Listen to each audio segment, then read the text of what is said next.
दोस्त वैसे तो एक बात जरूर आपको कही जाती होगी कि यार शुरू तो करो, कुछ भी क्यों ना हो शुरू तो करो। अगर तुम्हें एक बिजनेस शुरू करना है तो शुरू तो करो। अगर तुम्हें कोई एग्जाम की तैयारी करनी है तो शुरू तो करो। अगर तुम्हें कुछ भी करना है तो शुरू तो करो। और सबसे खास बात यह है कि अगर आपने शुरू करने में देरी कर दी तो आपको खत्म करने में उतना ही समय लगेगा। अगर मैं खास तौर पर यूपीएससी की बात करूं तो यहाँ पर शुरू जितना करना जरूरी है उतना ही जरूरी है एक लंबे समय तक खुद को टिकाए रखना। क्योंकि अगर सिर्फ एग्जाम की ही बात करी जाए तो एग्जाम ही 7 से 8 महीने तक चलते हैं, प्रीलिम्स, मेंस, और उससे पहले की आपकी सालों की मेहनत होती है। और as a human being it's normal कि हमारे मन में तरह तरह के विचार हर दिन आते हैं। और कहा भी जाता है कि जैसे आपके विचार होते हैं वैसे ही आपके शरीर का निर्माण होता है और आप वही बनते चले जाते हैं। चाहे कोई भी सेलेक्ट क्यों ना हुआ हो, लेकिन उसकी तैयारी के दौरान एक फेज ऐसा जरूर आता है जिस दिन उसको लो फील होता है, मतलब कि उसे परेशानी महसूस होती है और ऐसा लगता है कि अब नहीं हो सकता। तो उस समय में ऐसा क्या करें कि खुद को संभाल सके और इस लंबे सफर में सफलता का मुकाम हासिल कर सके। तो आज की वीडियो में जो 3 बातें बताई गई हैं वो उस हर व्यक्ति के लिए जरूरी है जो जिंदगी में बड़ी सफलता पाना चाहता है। और वीडियो के एंड में यूपीएससी वालों के लिए बहुत इंपॉर्टेंट बात है जो उनकी दिल की आग को 10 गुना बढ़ा देगी। तो शुरू करते हैं। Point number 1, set your morning routine.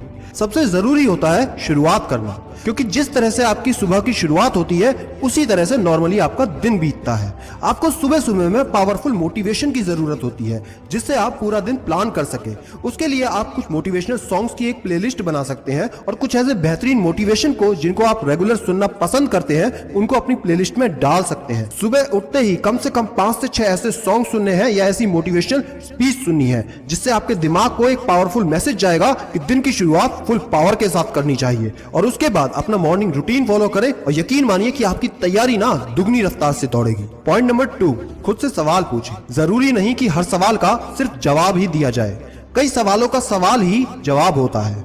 मतलब हर दिन खुद को मोटिवेट रखने के लिए, खुद को आगे बढ़ाने के लिए शीशे के सामने खड़े होकर अपने आप से एक सवाल करना है, क्या मैं वो कर रहा हूँ, क्या मैं वो कर रही हूँ जो एक ऑफिसर बनने के लिए जरूरी है। जब जब आपको डिमोटिवेशन फील हो, जब जब आप परेशान होने लगे तो ये सवाल बार बार दोहराना है। और शाम को बिस्तर में सोने से पहले एक सवाल फिर से पूछना है, क्या आज मैंने वो किया जो एक आईएएस आईपीएस ऑफिसर बनने के लिए करना चाहिए था। जिस तरह की आदत आप बनाते हो उस तरह के आप बनते चले जाते हो, क्योंकि पहले आप आदतों का निर्माण करते हो और फिर आदतें आपको बनाती हैं। और एक आईएएस आईपीएस ऑफिसर में कैसी आदतें होनी चाहिए उसके लिए मैंने एक वीडियो बनाई है जिसका लिंक ऊपर आई बटन में और नीचे डिस्क्रिप्शन में मिल जाएगा। अगर सच्चे एस्पिरेंट हो उस वीडियो को भी जरूर देखना।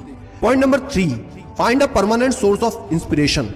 देखो दोस्त, एक बात हमारे दिमाग में हमेशा क्लियर होनी चाहिए कि जो यूपीएससी की तैयारी है या यूपीएससी टेस्ट है उसके लिए एक अलग तरह का कंसंट्रेशन चाहिए, एक अलग तरह की हिम्मत चाहिए, एक अलग तरह की सोच चाहिए होती है। तो ये कोई काम चलाओ प्रक्रिया नहीं हो सकती, इसके लिए लंबा समय लगता है। तो लंबे समय में लगातार मोटिवेट रहने के लिए, लगातार खुद को आगे बढ़ाने के लिए आपको एक परमानेंट सोर्स ऑफ इंस्पिरेशन को जरूर ढूंढना पड़ेगा। अगर आप मुझसे पूछे कि वो क्या हो सकता है तो मेरा एक सीधा सा जवाब है कि आप अपने घर में किसी न किसी फैमिली मेंबर को टारगेट बनाएं और उस व्यक्ति के लिए इस काम को करने में लग जाएं। फॉर एग्जांपल, मुझे क्लियर करना है अपनी माताजी के लिए, अपने पिताजी के लिए, अपने भाई के लिए या अपनी बहन के लिए, क्योंकि अकॉर्डिंग टू रिसर्चेस साइंटिफिकली ये प्रूव हो चुका है कि जितना स्ट्रांग आपका अटैचमेंट, जितना स्ट्रांग आपका बॉन्ड आपके घर वालों के साथ होता है या आपके रिलेशंस में होता है, उससे ज्यादा स्ट्रांग आपको कोई भी मोटिवेट नहीं कर सकता। तो क्यों ना इस स्ट्रांग बॉन्ड को ही अपना परमानेंट सोर्स ऑफ इंस्पिरेशन बना लिया जाए। तो दोस्त, इसको परमानेंट सोर्स ऑफ इंस्पिरेशन बनाओ और आगे बढ़ते रहो। अगर आप जिस दिन इस सोर्स ऑफ इंस्पिरेशन को ढूंढने में कामयाब हो गए ना, उस दिन मैं गारंटी से लिख के दे सकता हूं कि 50% आपकी सिलेक्शन होने की पॉसिबिलिटी और लोगों से ज्यादा बढ़ जाएगी। और दोस्त, अगर आप यूपीएससी की तैयारी ही कर रहे हो ना तो 4 लाइनें आपके लिए कहता हूं। अगर ये पसंद आए तो आज वीडियो को लाइक करना और शेयर करना। क्यों ना एक बार जिंदगी को खुलकर जी लिया जाए, क्यों ना जिंदगी को एक बार खुलकर जी लिया जाए, मरना तो मौत के बाद भी है, क्यों ना एक बार कलेक्टर बनकर ही जी के देखा जाए।